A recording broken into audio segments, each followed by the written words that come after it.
Ողջույն։ Փակ TV-ն իր հեռուստադիտողի համար այսօր անակնկալ է պատրաստել։ Մենք շարունակում ենք մեր հերոսական պատմությունների շարքը, քանզի կարծում ենք, որ այս դժվարին ժամանակներում հոգին ու կամքը ամրապնդելու հրամայականի առաջ կարևոր են պատմությունները հաղթանակած հայերի մասին։ Եվ մեր օրվա հերոսն է լեգենդար Շավարժ Կարապետյանը։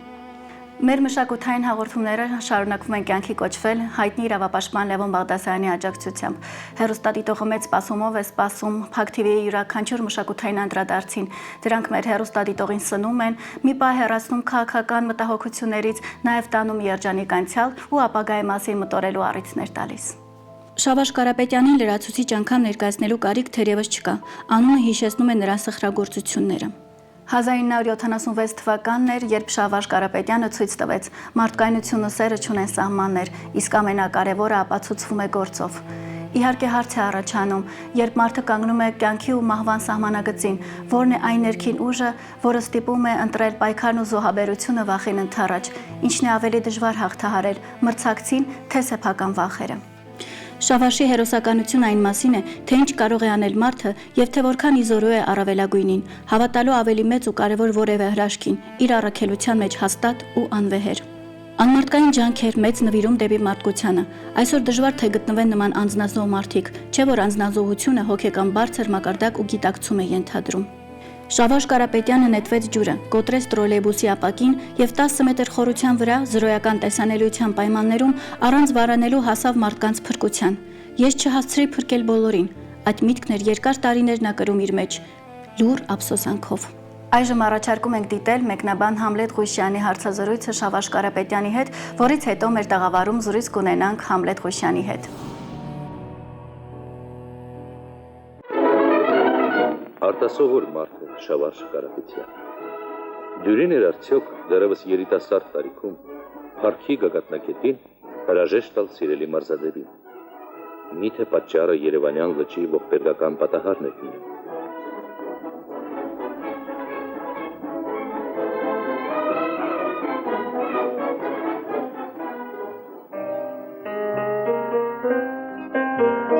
Մարզական փառքը դժվար է կրել, որից հետո արկա է դառնության պահը։ Դեռևս 3 մարզասերների կուրքն է եկել, եւ ահա անցնում է մի քանի տարի, ու այլևս ոչ ոք քեզնով չի հետաքրքրվում։ Եվ ամենասարսափելին, ընդունակ չես նոր, անսովոր կյանքով ապրելու։ Միթե բնական է դա։ Չէ՞ որ մարզվածությունը ուժ, կամք, արիություն է պարգևում մարդուն։ Անել անհնարին, հաղթահարել ինքն իրեն, ոչ թե լողավազանում ու մարզումների ժամանակ, ոչ թե մրցասպարեզներում, այլ կյանքում, առօրյա կյանքում ապրել նույն բարձր չափանիշներով, ինչպես մեծ սպորտում, լրիվ ծանրաբեռնվածությամբ, անդադար վարժանքներով։ Երբ Շավարժ Կարապետյանը ընդունվեց Ժողովրդական տնտեսության ինստիտուտի տնտեսագիտական բաժինը, ֆիզկուլտուրայի ինստիտուտի դիպլոմ ուներ արդեն։ Շատերը տարակուսում էին, ինչին է պետք, նույնիսկ խայթում էին, տաքուկ տեղ է ապահովում։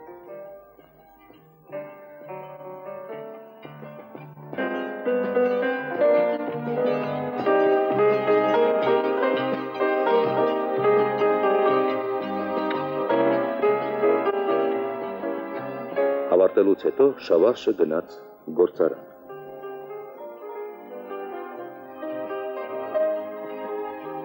Եվ լիովին նվիրվեց իր նոր աշխատանքին, որն այսօրվա հասկացությամբ վերակառուցում,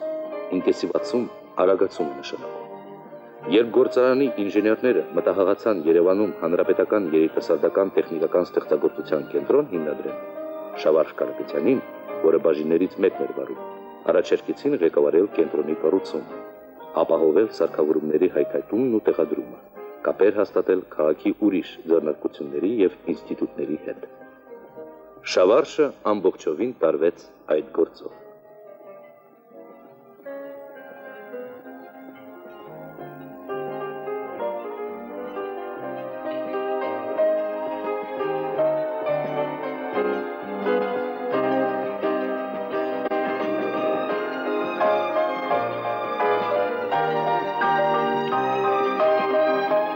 Այստեղ տիրելու է իսկական ստեղծագործական մթնոլորտ, որ ինժեներներն ու գիտնականները Սերտորեն կհամագործակցեն բարձր դասարանցիների եւ ուսանողների հետ,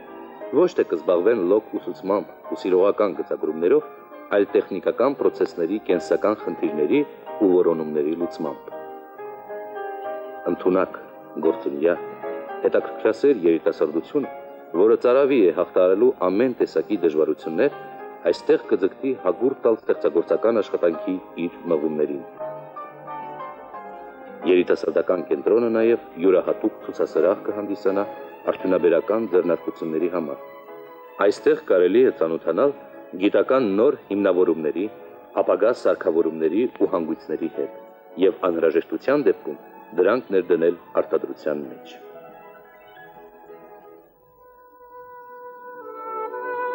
Շավարժ Կարապետյանը երբեմն ստիպված է կտրվել իր ամենօրյա աշխատանքից։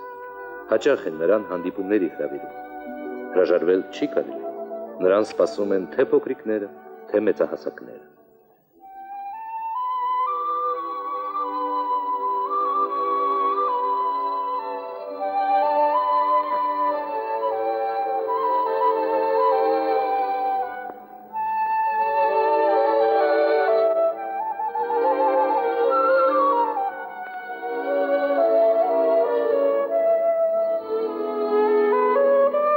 Տարիներ կանցնեն,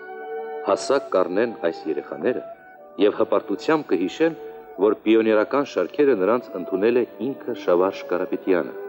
հանրահայտ մարզիկն ու լեգենդար մարդը։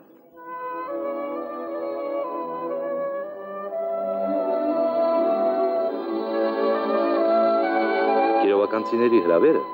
Շավարժն առանձնակի սիրով ընդունեց, չէ՞ որ այս քաղաքի հետ նրա սրտին մոտ բազմաթիվ հիշողություններ են կապված։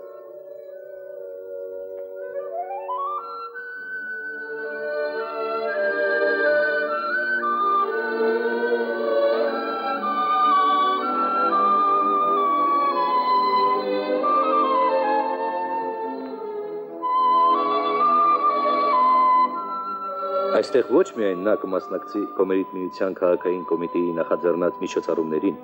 այլև կրկին կգրկի իր սիրելի տատին։ Սիրելի, թանկագին տատիկ, ինչ իմանար նա, որ ժամանակին Լեռնային փրփրաբաշ գետում խեղդվող փոքրիկ երեխային փրկող քաջակորով ու արիասիրտ պապի մասին պատմությունները խոր հետ կթողնեն թորան հոգում։ Իսկ տարիներ հետո ընտանեկան բարի ավանդները, ազնվության ու բարության այդ սերմերը հիանալի պտուղներ կտան։ Շավարժը հիշում է նաև, որ տատը հաճախ էր կարդում իրենց հայրենակցի մեծ լոռեցու Հովհաննես Թումանյանի հեքիաթները եւ վերջում անպայման ավելացնում. ոչ մի խոչընդոտ ու դժվարություն չեն կարող խանգարել մարդուն լինել ազնիվ եւ օրինավոր, երջանիկ ընտանիքում ու աշխատանքում։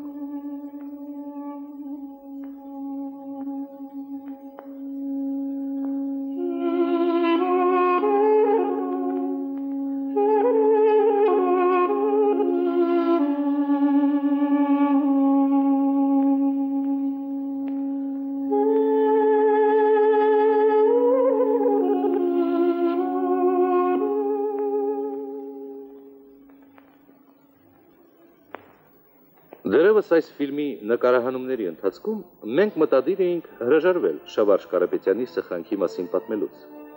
Դրա շուրջը շատ է խոսվել ու գրվել, այն հայտնի է բոլորին,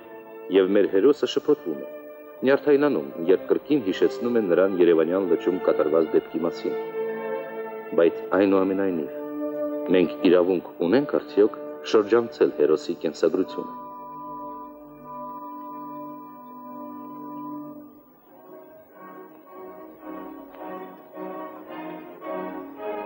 Շավարժ Կարապետյանը ավարտում էր իր վերջին 7-րդ պտույտը լճի շուրջը։ Ընդամենը 100 մետր էր մնացել վազքն ավարտելու, երբ նկատեց, որ դիմացի ամբարտակից ուղևորներով լի տրոլեյբուսը ընկնում է ջուրը։ Չհավատաց աչքերին, ասես կինոնկարում լիներ։ Մի պահ վարանեց եւ հաջորդ վայրկյանին տեսավ միայն ջրի մակերեսի չարագուշակ պղպջակները։ 15 վայրկյան վազք եւ Շավարժն իրեն նետեց ջուրը։ Այս լուսանկարն արված է տրոլեյբուսի ջուրն ընկնելուց 44 րոպե հետո։ Մինչ այդ Շավարշն արդեն հասցրել էր 20 անգամ սուզվել լիճը և ափ հանել 20 մարդ։ Ուժասպառ վիճակում էր, երբ օգնության հասավ ամբարձիչը։ Շավարշը դարձյալ նետվեց ջուրը։ Վերջին ճիքերով կապկպեց ճոպանը, դուրս լողաց ջրից և կորցրեց գիտակցությունը։ Վարորդներից մեկը եկավ ասավ.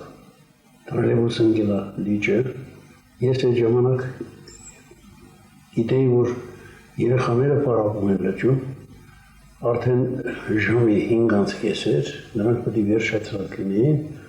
ու եթե մեքենայով են եկել, մեքենայով պետք է վերադառնային, եթե մեքենայով չէ, այդ նույն տրոլեյբուսով նրանք պետք է վերադառնային։ Սիրտս ահ ընկավ, անմիջապես նստեցի մեքենային ու դեպքի վայր հասա։ Կամոն եկավ ճանապարհ բացեց ինձ համար, ես առաջանցա և դամբի թեքության վրա կանգնեցի, չկարողացրել առաջ գնալ, ատամները սխմած, նայում եմ այդ օգնությանը։ Շավարշը ջրի տակից հանում էր մարդկանց, կենդանի մարդկանց, փոխանցում էր կամոյին, կամոն էլ տալիս էր լոդկաներ կային, ոչ թե մի հատ երկու հատ, այլ շատ կային էր ջրպետ ընկերության լոդկաներին։ Այդ լոդկաներով տեղափոխում էին ափից էլ շտապ օգնությունը տանում էր հիվանդանոցները։ 1.5 ամիս Շավարշն ուշքի չէր գալիս։ Արյան վարակում, թոքերի բորբոքում, անդադար հաս, նյարդային խիստ հյուսվածություն։ Ու թեպետ բժիշկների եզրակացությամբ անհնար էր շարունակել հետագա մարզական կյանքը, Շավարշն այն հույս փորձեր էր անում վերսկսելու մարզումները։ Չստացվեց։ Սկսվում էին ջղաձգություններ, ալերգիկ երևույթներ։ Նա 4 րոպեից ավելի չէր կարողանում ջրում մնալ։ Մարմինը կարմիր գնդիկներով էր ծածկվում։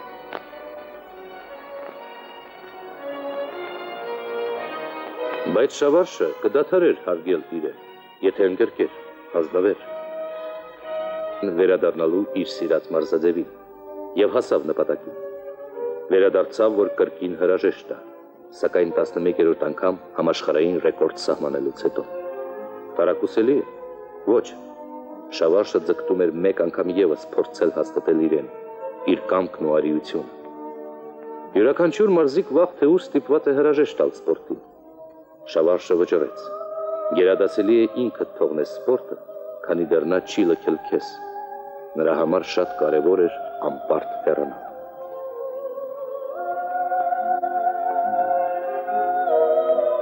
Նրանք երկար էին փնտրում իրենց փրկարարին, դիմում էին տարբեր հասցեներով։ Նրանց պատասխանում էին. ձեզ փրկել են բոլորը։ Սակայն երբ Շավարշ Կարապետյանի սխրանքի մասին հայտնվեցին առաջին լուրերը, բոլորը շտապեցին նրան։ Երբ արթնացա, ես հիվանդանոցում էի։ Նոր զգացի ինձ հետ ինչ է պատահել։ Ինձ փրկել էին ջրից, բայց ով չգիտեի։ 10 օր բուժվելուց հետո ես տուն վերադարձա եւ բավական ժամանակ փնտրում էի իմ փրկիչին։ Թեկուզ իմ հարազատը լեր չէի կարող պատկերացնել, որ կարող եմ ես նրան փրկել։ Որտեղ չէի բանալու, ես ինքս արդյոք կփրկվեմ, իմ կյանքը զոհ տամ, մի ուրիշին փրկեմ։ Այդ բանը ամեն մարդ չի կարող պատկերացնել, բայց հիմա ինքը ինչ ձևի, ես չեմ անում, էլի ինչ ձևի մարդ էր, որ իր կյանքի մասին չէր մտածում, փրկելա, բայց այդ ես ամբողջը հետո եմ իմացել, որ այդ Շավարշ Կարապետյանն է։ Ես ուզում եմ երեխաներս լինեն այնպիսին, ինչպիսին է Շավարշ Կարապետյանը, ազնիվ, խելացի, հայրենասեր, մարդասեր եւ վերջում կասեմ նաեւ հերոս։ Թող Շավարշ Կարապետյանի օրինակը լինի բոլոր երեխաների համար օրինակ։ Представляю его большим. Ну, конечно, знаменитым, может быть, он не будет спортсменом. Но мы постараемся его научиться плавать. Хотя бы плавать хорошо. Может быть, где-то когда-то пригодится. И нам бы хотелось, чтобы он, сильно хотелось, чтобы он был похож на Шаварша Карапетяна всеми данными. Своим мужеством, своей отвагой. Да, смелостью, мужеством, скромностью. Մարդիկ դեռ երկար կխոսեն Շավարշ Կարապետյանի մասին։ Ժամանակի ընթացքում այն կդառնա լեգենդ, իսկ լեգենդը երբեք չի մոռացվի։ Այն, ինչ տարիների ընթացքում անհանգստացնում էր Շավարշին եւ նա չէր կարողանում բացատրություն գտնել, այս նամակներում բացահայտել են ընթերցողները։ Ֆիզիկական ուժը այն դեպքում է օգտավեր հասարակությանը, այն դեպքում է հպարտության ու հրճվանքի զգացում առաջացնում, երբ զուգորդված է հոգեկան ուժով ու գեղեցկությամբ։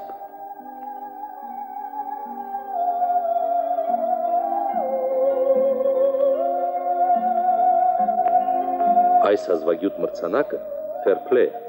որը արդարացի խաղ է նշանակում։ Առանձնահատուկ տեղ է գրավում Շավարժ Կարապետյանի 130 ոսկե եւ արծաթե մեդալների շարքում։ Այս պարգևը մարզական նվաճումների, ջրուղյակներում տարած հաղթանակների համար չէ, որ արժանացել է նա։ ՅՈՒՆԵՍԿՕ-ի հիմնադրած այս մրցանակը շնորհվում է ամենավեհանձն ու ազնվաբարո մարզիկին։ Աշխարհում 3 մարդ է արժանացել այդ պարգևին։ Նրանցից մեկը սովետական մարզիկ Շավարժ Կարապետյան։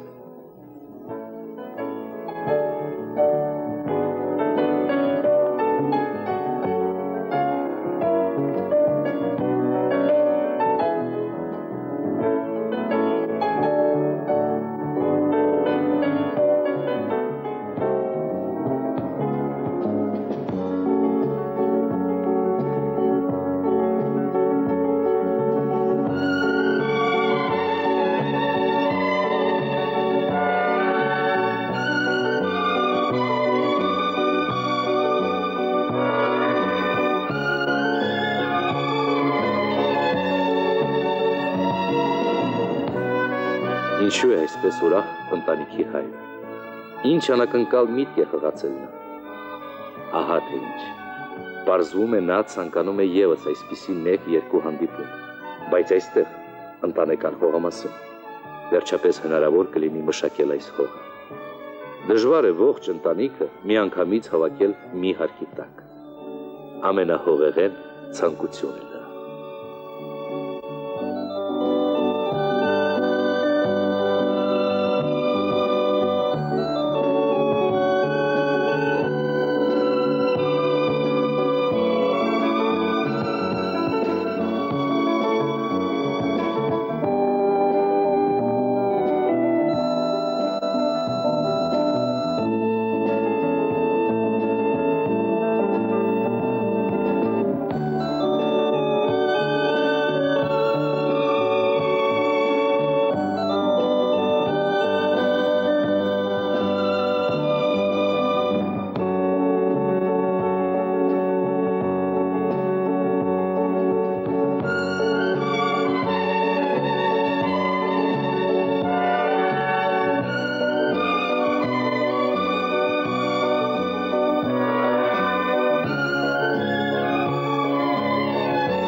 Դե իհարկե, դուք չսխալվեցիք, Շավարժ Կարապետյանն է մեր ծրագրի հյուրը եւ նրա հետ է նաեւ Սերգեյ Ռուսակովը, մասնագիտությամբ режиссер, бемадрич. Сергей Валентинович, во-первых, хочу поблагодарить, что вы приняли наше предложение. Сегодня вы у нас в гостях в программе «Старый телевизор». Ну, Шаварж у себя дома. Шаварж, когда... Вообще он человек мира, и он живет везде у себя дома. Ну, я очень рад, что вот сегодня такая вот компания у нас собралась. И, конечно, любая встреча с заслуженным мастером спорта, с Шаваржем Карапетяном, с почетным гражданином Еревана, я уже сказал, что его именем названы звезды, но так как вы сейчас делаете очередной фильм про Шаваржа Карапетяна, это, конечно, все вам известно, и вы прекрасно знаете, какой у нас великолепный друг, с которым каждая встреча – это встреча с легендой. Я хочу вас тоже поблагодарить за это и сказать добро пожаловать к нам в студию. Спасибо. Вот повод, по которому мы приехали в Ереван, это, естественно, Шаварж Карапетян, может, более подробно. Хотя мы с ним видимся в Москве, мы живем в одном городе, но мы сейчас в Ереване снимаем картину Шаваржа, документальную картину. И картина, как ни странно, она не связана ни с юбилеем. На следующий год у Шаваржа Владимировича юбилей. И вы знаете, я это узнал только потом, когда начал уже ее делать. То есть как бы обычно же как вот к юбилею делают картину. И это очень важно, потому что мой сценарий участвовал в конкурсе Министерства культуры Российской Федерации. Среди других там достаточно много было сценариев о людях уважаемых. Наверное, если бы даже я написал там 60-летие Шаварша Капитян, может быть,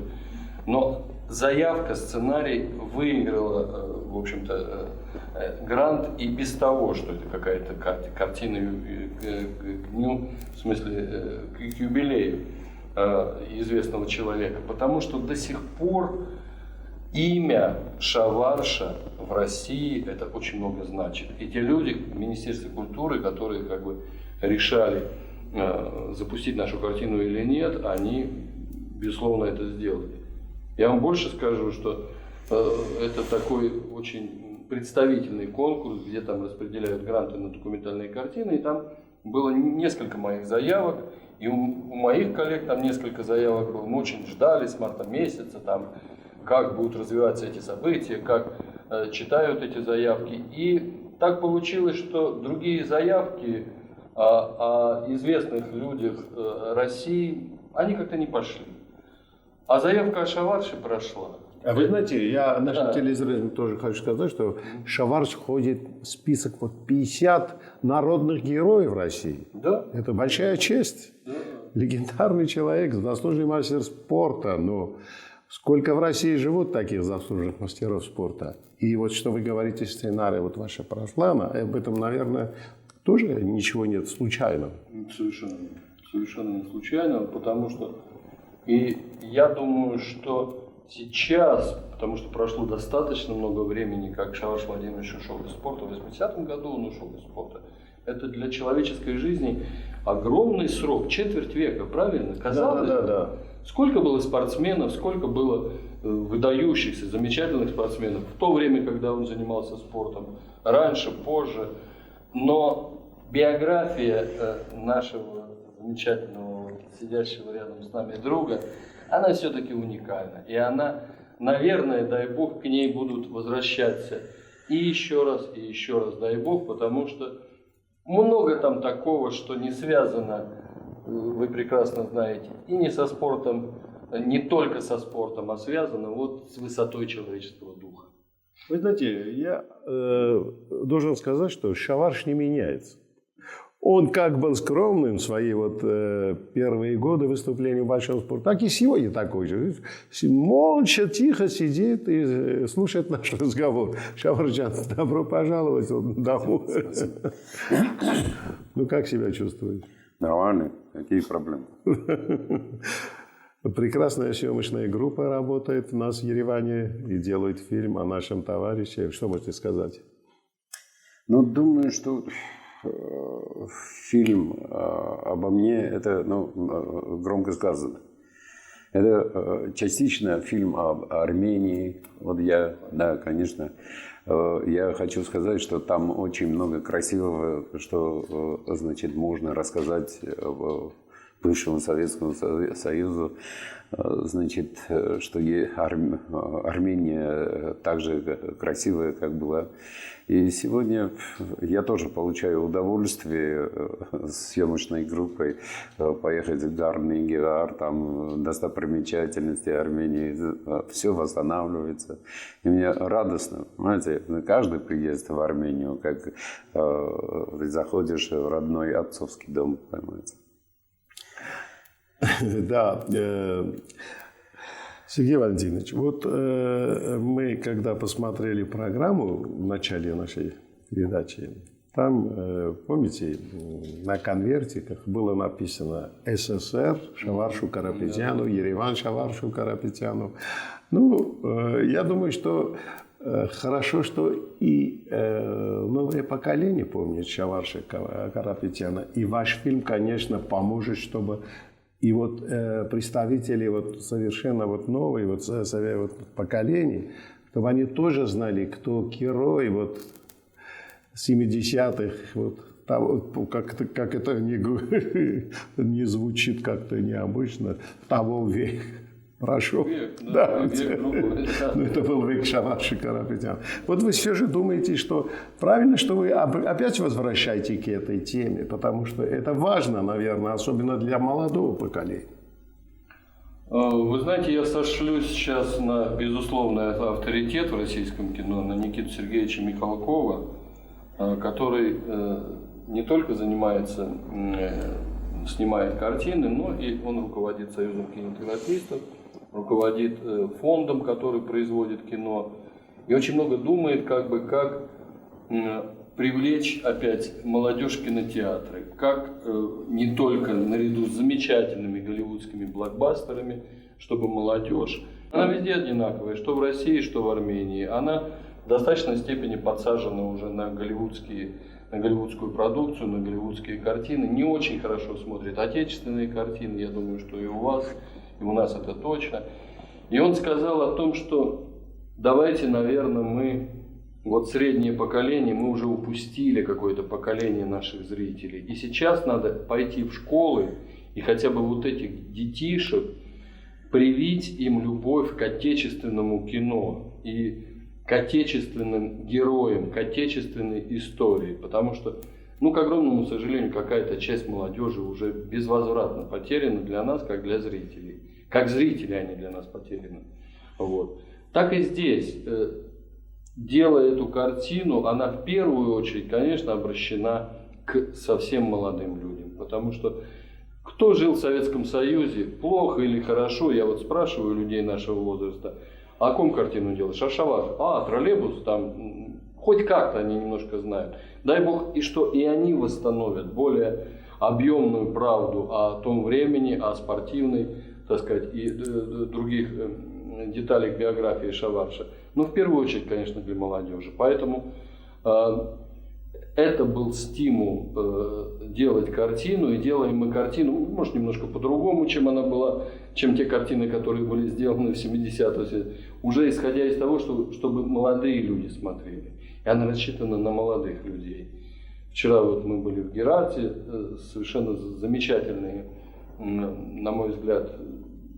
были у нас съемки, и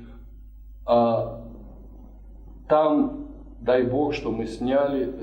вместе с замечательным, кстати, ереванским оператором. Мы работали с Амвелом Бабасяном, прошу прощения. И там не только история, но еще, о чем вот Шаваш Владимирович говорил, еще и Армения. Потому что наши страны сейчас немножко разъединились, да? Через историю Карапетяна мы еще раз возвращаемся и напоминаем, что у нас есть огромная, замечательная страна, которая рядом с нами, которая наш друг, это Армения. Вот. Поэтому фильм выполняет несколько, на мой взгляд, благородных, так сказать, задач. Дай Бог, чтобы, когда он получился, выполнен, мы снова познакомили зрителя российского с Арменией и снова напомнили уже молодому зрителю о нашем замечательном Шаварше Карапетяне. Я думаю, что Шаваршу нравится, как идут съемки, потому что, он, знаете, по натуре такой человек, если что-то не нравится, он сразу скажет, это не так, это так. Для него даже горькая правда все равно это правда. И для него правда это одна, и так должно быть так. Шаваржан, доволен действительно ходом съемок? Я же не профессионал кинематографист. Как чувствуешь ты? Я чувствую, что здесь сработались оператор с режиссером, понимаете? И здесь они видят картину наравне. И не то, что поправляя, они добавляя друг друга, работают. И вот я смотрел вот через инкогнито, через объектив, и смотрю, вот такие интересные вещи они замечают, что я сам начал вот смотреть, допустим, в Геварте посмотреть вот фон вот этого святой части с крестом в горах. Она высвечивалась солнцем так, чтобы вот солнечные лучи, оттенки придавали изумительную картину вот святому этому нашему Геварту. Изумительно. Еще у нас там классический вариант был, когда Святой Отец Комитаса спел. Там же акустика такая великая, да, историческая. Но там он сделал нам доброе дело, да, мы уговорили, он спел, вообще было, ну, можно было слезиться, понимаете, вот и это. Но, знаете, я по картине, я тут ни при чем, честно сказать. А вот именно то, что они заставили снова возвратиться на родину духовно, я говорю, физически я нахожусь, духовно возвратиться и как-то задуматься, что нам предки оставили действительно прекрасное, значит, значимое, духовное, все богатство, которое мы на этом и учимся. И надо показать эти картины, чтобы наше идущее поколение, вот молодежь, тоже замечал такое прекрасное в природе, тоже замечал не в разных таких водке, вине и так далее, замечали прекрасного, но и в природе, и сделанное нашими предками все красивое. И, конечно, это совместно делается оператор с режиссером, режиссер русский человек, оператор армянский человек. Понимаете, это замечательно, потому что разные народности разными глазами смотрят на прекрасное. И сегодня мне радостно, что вот россиянин может с армянином посмотреть одно и то же так же красиво. Сергей Иванович, кстати, вы первый раз в Армении? Да, к сожалению, я первый раз. Я каждый день испытываю это сожаление теперь. Ну, я думаю, что вы уже за эти несколько дней уже не успели, наверное, узнавать Армению уже снутри. Через Шаварши Карапетяна, я думаю, это еще легче делать, потому что люди на улице, так же, как и прежние годы, узнают его, сразу подходят, и те люди, которые рядом с Шаваршем, это для нас, армян, это очень радостно, это родные, это очень близкие люди. Вы это почувствовали? Конечно, конечно. И как вам Армения? Вы знаете, хотя съемки достаточно плотные у нас, мы начинаем рано утром, потому что солнце, чтобы нас не испепелило, замечательное южное солнце в Армении. Целый день снимаем, а вечером мы просто ноги растаптываем, потому что мы гуляем и смотрим, у нас только вечера остаются для Еревана, поэтому мы видим Ереван в большей части вечером, но от этого он еще более красив. То есть фонтаны, там улицы ночные. Вот. Ночной Ереван красив, да? Вот. Поэтому, к огромному сожалению, у нас не будет возможности сегодня проехать, в эти дни проехать дальше по Армении, но я очень надеюсь, что мы уже, у нас есть там мысли по поводу одного проекта, не буду сейчас говорить, всегда это как бы, дай Бог, что мы уже с этим проектом, чтобы мы очутились у вас в студии, он связан с Зорей Балаяном,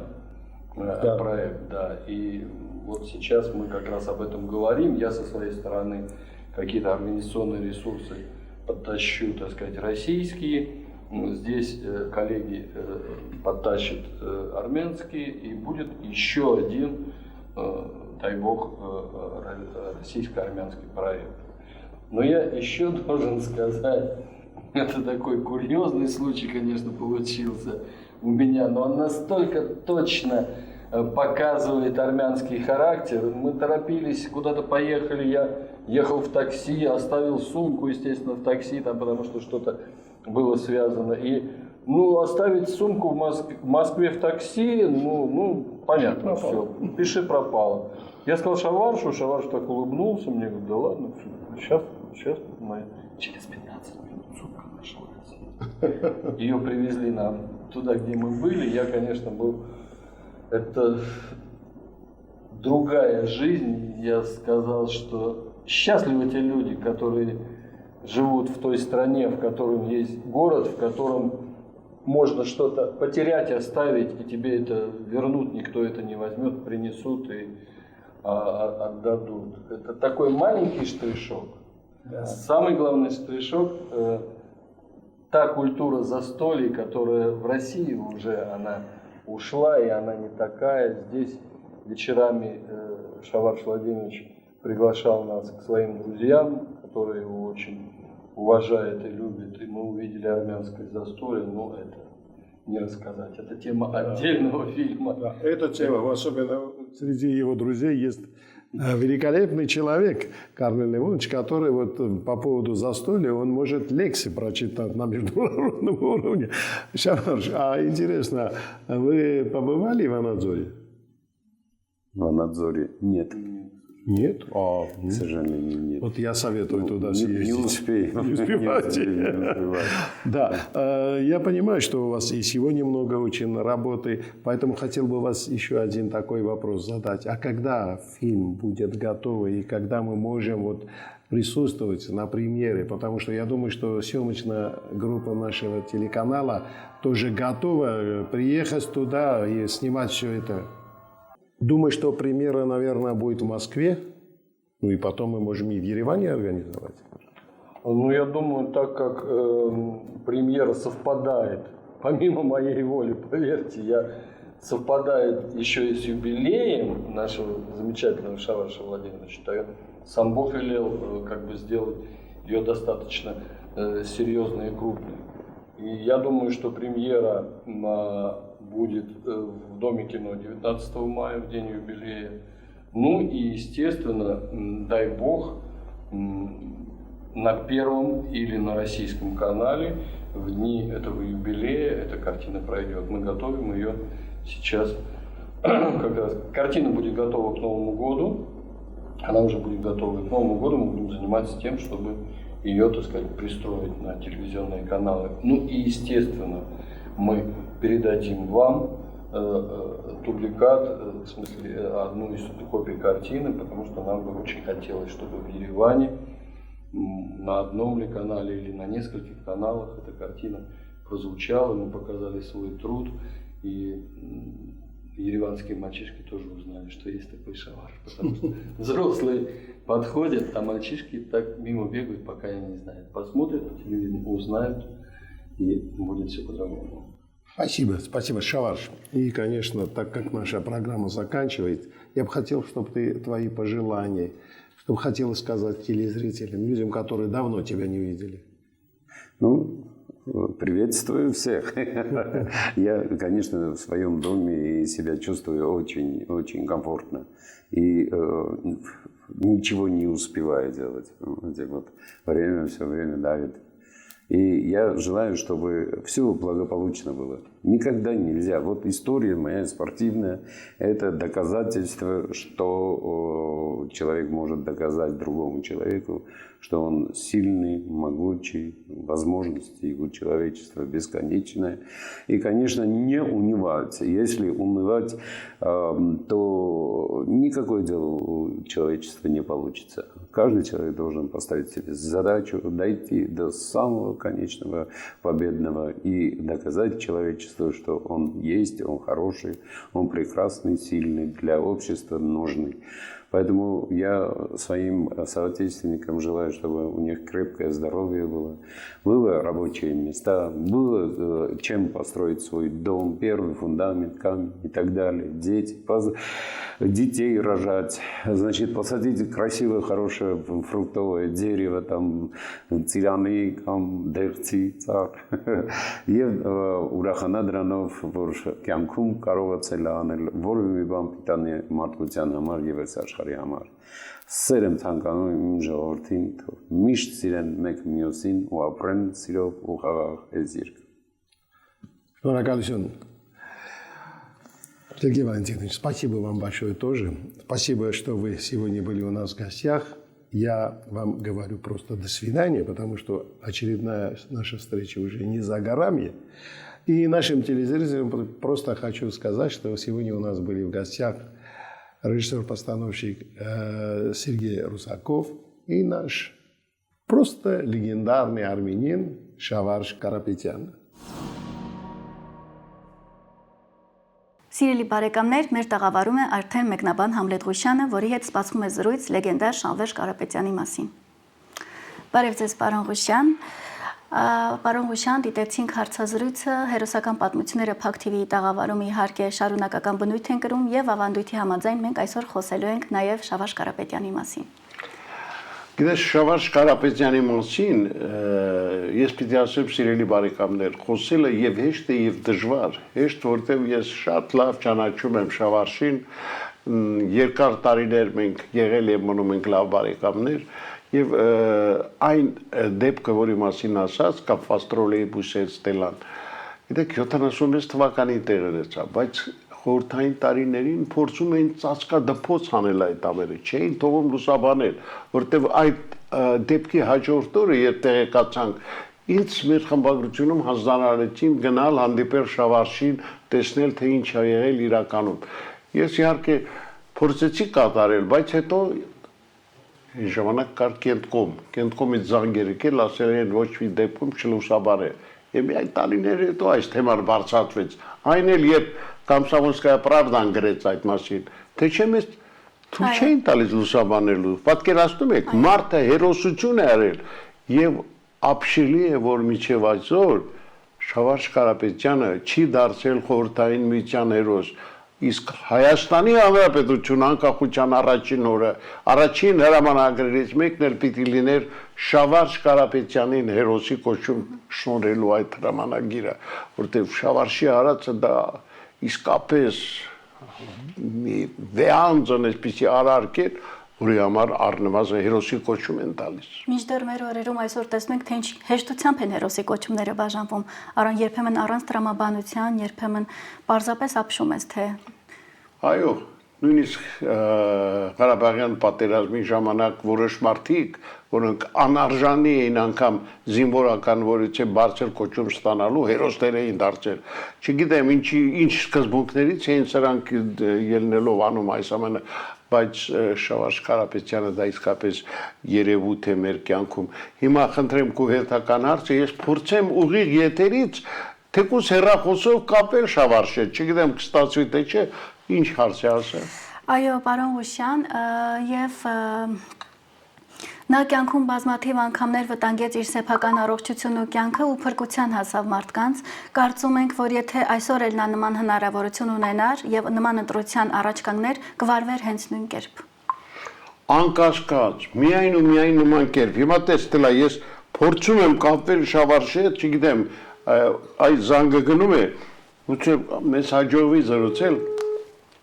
որտեղ Շավարժը դա մի ինչ ասեմ, երևույթ, մարդ երևույթ, անձնազոհության օրինակ։ Ցանկացած ազգ ունենալով Շավարժի նման զավակ ոչ միայն կապարտաներ, այլև իլուր աշխարհի անընդհատ այդ փաստը կբերել։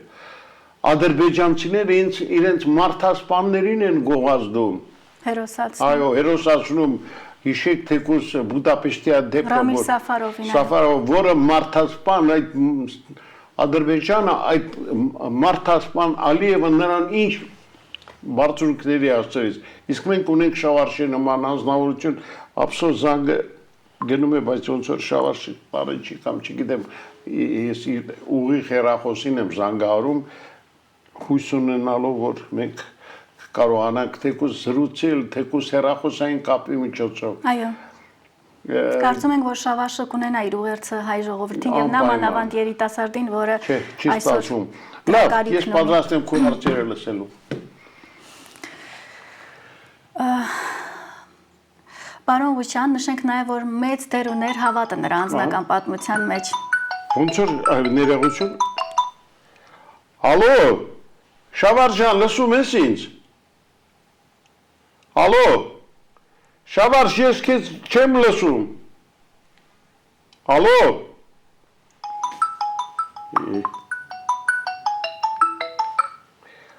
Ալո։ Ալո։ Զանգը գալիս է, կապը շատ վատ է Մոսկվայի հետ։ Մոսկվայի հետ WhatsApp-ը լավ չի աշխատում։ Փորձենք միգուցե Telegram-ով, չգիտեմ, կստացվի։ Եկեք խոսենք այն մասին, թե հավատը որքան մեծ դեր ուներ Շավարժի կյանքում, եւ եթե չլիներ հավատը իր գործին, հավատային ամենին, դեպի նաեւ մարդկությանը, Շավարժը հավանաբար չէր նետվի ջուրը։ Գիտես, Շավարժը իսկապես հերոս է այն առումով, որ ցանկացած պահի, ցանկացած իրադրության մեջ նա պատրաստ էր այդ սխրագործությանը։ Գիտես, երևի Աստծո կամոք էր, որ այդ դեպքը երբ տեղի ունեցավ, Շավարժի եղբոր կամ այդ գտնվում էին Երևանյան լճում, իրենց հերթական մարզումն էին անցկացնում, երբ այդ դեպքը տեղի ունեցավ, պատկերացնում եք, առանց վարանելու, առանց միանգամից նետվել ջուրը եւ այդքան մարդու կյանք փրկել եւ այն ապրումները, որ ունեցավ ինքը եղբայրը այդ իրադարձության ժամանակ հավաքված մարդիկ դժվար է նկարագրել։ Ի վերջո նշենք նաև այն հետևանքները, որը նա ունեցավ իր սխրագործություններից հետո, վնասվածքները, այդ առողջական խնդիրները, սպորտային կարիերայի ավարտը։ Դուք ինքներդ լինելով սպորտում գիտեք ինչ ամուր կամք է պետք մեկնվել դեպի սպորտը եւ այնուհետեւ նրանից հրաժարվելը շատ ցավալի կարող է։ Եվ չմոռանանք, որ Շավարժը աշխարհի բազմակի չեմպիոն է, աշխարհի համաշխարհային բազմաթիվ ռեկորդների հեղինակ։ Եվ գիտեք, երբ որ նա այս դեպքից հետո հայտնվեց հիվանդանոցային այդ մահճակալին, բուժումները անցավ, նորից կարողացավ վերադառնալ մեծ սպորտ, նորից սահմանել համաշխարհային ռեկորդ, նորից մեդալներ շահել, սա սխրագործություն է։ Ես չգիտեմ, կա որևիցե նման օրինակ մեծ սպորտում, բայց Շավարժը ես ցավում եմ, որ մինչև օրս այդպես էլ չարժանացավ այդ կոչմանը հերոսի։ Կոչումները պիտի տաս մարդուն, որը դրան արժանի է։ Այո։ Չգիտեմ, անարդարություն է այնուամենայնիվ, որ Շավարժ Կարապետյանը այսօր այդ կոչմանը չէ։ Շերի բարեկամներ, դուք պատկերացնում եք, եթե ադրբեջանցիները ունենային Շավարժի 1/10 մասը ապահով մի մարզիկի, ուր կհասցնեին, ինչ գովերքների, ինչ այսպես համաշխարհային գովազդային տարբերակով նրան կմեծարեին, չգիտեմ։ Այսօր հերոսական պատմությունները կարծես հայտնվել են վարակույրի ծանկում, սքողվում են, որովհետև հերոս լինելը կարծես մեր Հայաստանում դուրս է պրոպագանդայի դաշտից։ Այո, հերոս լինել բարձում այնքան էլ լավ բան չէ։ Եվ եթե խորհրդային տարիներին նման դեպքերը փորձում էին այդպես ծածկադմփոց անել, բայց հիմա այդ ժամանակները չեն, ռեպրեսիվ ժամանակները չեն։ Բայց անգամ այն ժամանակ հասկացան եւ Կոմսոմոլսկայա Պրավդայի այդ հոդվածը ցնցեց բոլորին։ Աշխարհը հասկացան, որ բարեկամներ, այսօր են գնում, նման մարդու ինչպես կարելի է անտեսել, մոռանալ։ Իսկ նա լուր համեստությամբ հերոսությունը մեջ է։ Արշի նման ամես մարզիկ ես երկրորդը չեմ տեսել։ Մեծան Յուրի Վարդանյանն ասում էր, Համլետ, մեր օրերի մեծագույն մարզիկը ոչ թե ես եմ, ինչպես դու ես ինձ ներկայացնում, ասում եմ, բա ով է։ Ասում եմ, Շավարժ Կարապետյանը։ Այն ինչ արեց Շավարժը, չեր անի մեզանից ոչ ոք։ Նախ մենք ի վիճակի չէինք լինի, բայց երկրորդն էլ մարդը վտանգելով իր կյանքը կարողացավ այդքան կյանք փրկել։ Նշենք, որ դա ոչ միայն հերոսական պատմություն էր, այլև հավատ, մարդկայնության բարձրագույն գագաթնակետում է գտնվել մարդը, որը առանց մտածելու վարկենական նետվել է ջուրը, վտանգելով սեփական կյանքը։ Գիտես, ցանկացած երկրում, եթե այդպիսի դեպք տեղի ունենար, վաղուց ֆիլմեր էին նկարել անգամ։ Էլ չեմ խոսում անգամ Միացյալ Նահանգների այդ հանրահայտ, հանրահաշակ Հոլիվուդը քանի ֆիլմ նկարած կլիներ մարդկային այդ սխրագործության, բայց մեզ մոտ անտարբերություն է։ Հիմա անտարբերություն չի։ Էս ինչ է կատարում։ Երկիրը հայտնվել է մի այնպիսի վիճակում, որ ինչ որ մարդիկ, որոնք ճեղճղում են ազգային ժողովի ամբիոնից, ինչ որ բաներ են փորձում մեր վզին պատատել, ինչ որ հերոսական պատմություններ։ Դասային աստիճաններ են շնորհում։ Ես չգիտեմ, մարդիկ, դե այդ մարդկանցից ինչ պիտի սպասես։ Վերջերս էլ մի առիթով մի հայտնի քաղաքական նորելու գործիչի հայտ էի ուզում զրուցել, որ հարցազրույցի հրավերել, մամլոք քարտուղարն ինձ ասում է, դեղնակտոց մի աղջնակ, դուք ձեր հարցերը ուղարկեք, մենք քննարկենք, եթե դրանք նպատակահարմար է, կհյուրընկալվենք ձեզ, կհյուրընկալվենք ինքնել էլ գալու է աղջնակը, ասեցի լսիր, սիրելիս, մոռացեք, որ ես ձեզ զանգել եմ, Եվ ասեցի ամենակարևորը, սիրելի բարեկամներ, գիտեք ինչքան ցավալի է, երբ մի դեղնակտուցի մեկը քեզ փորձում է սովորեցնել, թե ինչ է հեռուստատեսություն, ինչ է հարցազրույցը, ինչ է։ Դուք ձեր հարցերը ուղարկեք, մենք քննարկենք առանց մեզ։ Կարծում ենք մեր հեռուստադիտողը գլխի ընկավ, թե որ նոր շարժման մասին է խոսքը։ Լավ, կարևոր չեմ ուզում ոչ գովազդել։ Պարզապես նրանք քաղաքական հայտ է ներկայացնում, բայց պարզվում է, որ ժողովրդի հետ խոսելու պրիմիտիվ ձևը չի։ Սարսափելի որն է։ Այս վերջերս էլի մի երկչուի հետ կապված իրեն այսպես ասած պրոդյուսերի հետ են խոսում, մենք ուզում ենք հրավիրել։ Գիտեք, նա այնքան հարցազրույցներ է տվել, ժամանակ չկա, թողնենք նոր տարուց հետո, ասում եմ սիրելիս, մեզ ընդհանրապես չի հետաքրքրում արդեն ոչ ձեր հետ երկչույն, ոչ էլ դուք։ Ռոզի Արմենին զանգում ես, ասում ես, տիկին Ռոզի, քեզ հետ ուզում ենք հարցազրույց արենք, ասեց Համլետ ջան, խնդրեմ, երբ ոնց ուզում եք։ Եվ Ռոզի Արմենից հետո այստեղ համերգային համալիրում ինչ որ դալիչներ լսած մեկը, որը իր կյանքի առաջին քայլերն է, չի էլ բարեհաճում ինքը վերցնի հեռախոսը, իր պրոդյուսերն է ասում։ Մենք զբաղված ենք։ Լավ, ինչ կար։ Մեղավորը գիտես որ, մեղավորը մենք ենք։ Ես ինձ անձամբ շատ հաճախ մեղանում։ Երևի ժամանակն ես եմ մամլոքարտուղար վերցրեմ, նրա միջոցով մարդկանց հրավիրեմ հարցազրույցի, չգիտեմ։ Լավ, մենք անցնենք Շավարշին։ պոզիտիվ դրական։ Ճիշտ է, չէ, բայց վիրավորվում ես, Ստելա, չի կարելի։ Մարդիկ պիտի հասկանան։ Ես չգիտեմ, դե վերջո իմ, այսպես ասած, առաջին քայլերը չեն հեռուստատեսությունում։ 50 տարից ավելի ես այս ոլորտում եմ։ Բայց ես վերջի սերունդի ես նորելու այս ազդիկները։ Լեգիտիմության մաստեր կլաս։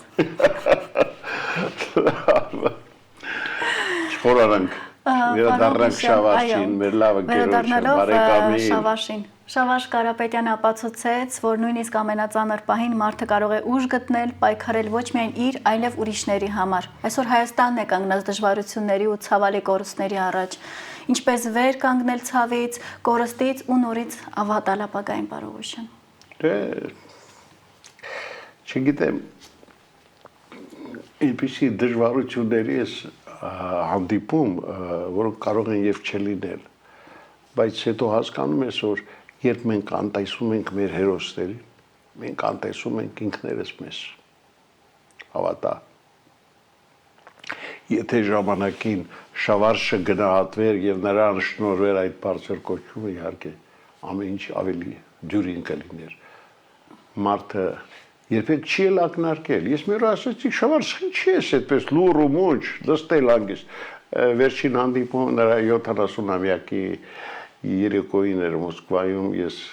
պարտավոր էի գնալ իմ ընկերոջ 70-ամյակը շնորհավորելու եւ շատ ուրախ էի, որ նա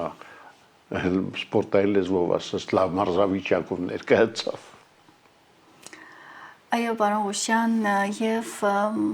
այսօր բոլորը միաձայն հավաստում են Շավարշի մարդ լինելու մասին։ Պարոն Ղուշյան, մեր օրերում մարդ լինելն ու մնալը որքան բարդ ու չպահանջված մարտահրավեր է, որքան դժվար է այսօր հասկանալ, թե ինչու են ժամանակներն այսօր քաոսային եւ դատարկ։ Շատ ցավալի է, այո։ Ստեղ, չգիտեմ, ես հիմա քեզ հետ զրուցում եմ եւ մտածում եմ այնուամենայնիվ ինչու մինչեւ օրս Շավարշի մասին ֆիլմ չնկարահանվեց։ Չէ որ սա միայն Շավարշի սխրագործությունը չէր։ Սիրելի բարեկամներ, սա հայ ժողովրդի սխրագործությունն է։ Ես նորից եմ կրկնում, ցանկացած ազգ, եթե ունենար Շավարշի նման մարզիկ, Շավարշի նման վեհանձն անձնավորություն, չեք պատկերացնում, թե ինչերի էր ընդունակ եւ ինչպես կարող էր մեծարել այդ իր զավակին։ Պարոն Ղուշյան, զարմանք եք արտահայտում, որ Շավարշի մասին ֆիլմ ինչ օրս չեն նկարել, բայց մենք նշենք մեր հեռուստադիտողին, որ անգամ ցուցադրող ֆիլմերի ցանկից հանել են հերոսական պատմությունները ներկայացնող ֆիլմերը։ Այո։ Ճիշտ է։ Մենք այսպես Եթե այսօր է խմբագրում այդ ամենը, խմբագրում է մեր պատմությունը, խմբագրում է մեր հերոսական անցյալը, ինչպես կարող են վերհառնել անցյալից հերոսականությունը ներկա։ Դե ինչի է զարմանում, եթե այբենարանից կարող են անել Մեսրոպ Մաշտոտի նկարը, Էլ ինչի մասին է խոսքը։ Ովքեր են այսօր իշխանավորները։ Ողբան քեզ հայ ժողովուրդ։ Պարոն Ղուշյան, ջրի տակից նա հանեց մարդկանց ընդամենը 45 րոպեում։ Բոլորը սա բացառիկ դեպք էին համարում, բայց ինչ համեստությամբ եւ սովետական վարակույրի երկաթյա հրամայականով տարիներով թաքցվեց սա պատմությունից մարդկային, ինչպես որ դուք նշեցիք։ Երկար տարիներ, ես դե ասում եմ, այնպիսին էին այն ժամանակվա բարգերը խորհրդային։ Ես անցել եմ այդ տարիներով, գիտեմ թե ինչ է դա նշանակում։ Մեկ խոսք ասել, ասենք այն ժամանակ եթերից Լեռնային Ղարաբաղից եւ հանկարծ ասել Արցախ, Գրաքննության ժամանակներ։ Դա ոչ թե եթե այսօր 50-60 քննիչներով են մեկի վրա, այս ժամանակ մի ամբողջ համակարգ է զբաղվելու քեզանով։ Բայց նշենք, թե որքան շինծու եւ սին են այսօրվա ժամանակները թվացյալ ժողովրդավարական պայմաններում, երբ կա խոսքի ազատություն, երբ բոլորը կարող են արտահայտել իրենց խոսքը ազատ, անվեհեր, առանց մի անգամ դատապարտման, ինչ է կատարվում Հայաստանում, ինչ ռեպրեսիաներ են, մարդիկ կալանավորված են, խոսքի համար խաղ բանտարկյալներն են բանտերում, ընդամենը մի ստատուս գրելու կամ որևէ հոլովակ արտադրելու համար։ Պաստորեն խորհրդային ժամանակներից այդքան էլ չենք հեռացել։ Ես քեզ ուզում եմ զգուշացնել, հանկարծ կոչեր չանես, թե չէ, քեզանով էլ քննչականը կզբաղվի շատ լրջորեն։ Պարոն Ղուշյան, կարող ենք չի ասել, որ մենք խորհրդային ժամանակներից կարծես վերադառնանք միութենական պետություն դեպի։ Դե ոնց որ հիմա այն ժամանակ նույնիսկ այն ժամանակ չկար նման բան։ Ես ասում եմ, ես հիշում եմ մի առիթով ինձ եթերազրկեցին մի քանի ամսով։ Միայն մի բառի համար, որ երբ Հրազդան մարզադաշտում հանդիպել էին Արարատ ու Ստեփանակերտի Արցախը, ես ասեցի, կարծես մի պահ իրականացել է հայ ժողովրդի վաղեմի երազանքը, մեկտեղվել են Հայաստանն ու Արցախը։ Հաշված րոպեներ անց ինձ հրավիրեցին այն ժամանակ կոչում էր KGB, այդպես ասեմ, որ տեղ հասնի։ Եվ ասեցին, ես ինչ ես հակարոզում, ես ինչ հակա սովետական արշավ ես սկսել մեր ունկնդիրների գիտեին, ինչ գիտենք, որ գալու են ավելի սարսափելի ժամանակներ։ Պարոն Ղուշյան, եւ վերջում նշենք, թե որքան դժվար է ապրել հերոսությունից հետո, այլ ոչ հենց հերոսության պահին, երբ հերոսությունից հետո մարդը կարողանում է այդ դափնիների, այդ վայելքից հետո պահպանել իր համեստությունը, չտապալվել որպես մարդ եւ շարունակել իր ճանապարհը նույն ոգով եւ նույն ոգևորվածությամբ։ Ես կարծում եմ, որ Շավարշը ամեն տեսակի դժվարություններ հաղթահարել է, սա էլ կհաղթահարի։ Նա հիմա շատ համեստ կյանքով ապրում է Ռուսաստանի Դաշնության մայրաքաղաք Մոսկվայում։ Եվ ամեն անգամ, երբ ես առիթ եմ ունենում լինել Մոսկվայում, միշտ զանգահարում եմ Շավարշին, հարցնում եմ նրա որպիսությունը, վերջին անգամ էլ փորձեցինք նկարահանել հարցազրույց, ցավոք մի փոքր առողջական խնդիրներ կային, եւ մենք ստիպված էինք հետաձգել մեր նոր հանդիպումը Շավարշ Կարապետյանի հետ, փորձելով արդեն հաջորդ հանդիպման ժամանակ իրականացնել այդ ծրագիրը, բայց ամենակարևորը ես գիտեմ, որ նա ամեն օրյա այսպես կապով Հայաստանի հետ է եւ շատ ցավում է երկրի վաղվա օրվա համար, ուզում է որ այն լինի պայծառ։ Պարոն Ղուշյան, ձեզ էլ շնորհակալություն մեզ հետ մեր հերոստատիտողի ներկայացնելու Շավարշի հերոսական պատմությունը, կարծում ենք մեր հերոստատիտողը մի պահ տեղափոխվեց անցյալ եւ ոգևորվեց եւ հավատով է սպասում այն ապագային, որը առջևում է։ Համոզված եմ, սիրելի բարեկամներ, մենք էլ կփորձենք անպայման կապ հաստատել Մոսկվայի հետ։ Ես առաջիկա ասենք Մոսկվա գնալու առիթը նորից կապված են լինելու իմ առողջական խնդիրների հետ, բայց ես խոստանում եմ, որ այս անգամ անպայման հանդիպել եւ նկարանել հերթական հարցազրույցը մեր շատ սիրելի մարդիկի հետ, ով իսկապես մեր օրերի իսկական հերոսն է։ Համամիտ ես։ Անշուշտ, պարոն Ղուշյան, թող մեր երիտասարդները անսան այն ուղերձները, որոնք հղում են մեր հերոսները այսօր։ Եղավ, դե հրաժեշտ տանք։ Հրաժեշտ տանք։ Մինչև լեգենդ դառնալը միշտ կա մարդը, սեփական սահմանները կտրել անցնելու կամքով։ Շավարշ Կարապետյանը փրկեց տասնյակ կյանքեր, բայց նա նաև կյանք տվեց ամենաարժեքավորին՝ մարդկային հավատին, ցույց տալով, որ վտանգի պահին մարդը կարող է միայնակ չթողնել մարդուն։ Շավարժ Կարապետյանի կյանքը պատմություն է այն մասին, թե ինչպես ընդամենը մեկ մարդու վարքենական որոշումը կարող է փոխել մարդկային ճակատագրեր։ Շնորհակալ ենք ձեզ, պարոն Կարապետյան, ձեր ուժի, ձեր ճանապարհի եւ ձեր ապրող օրինակի համար։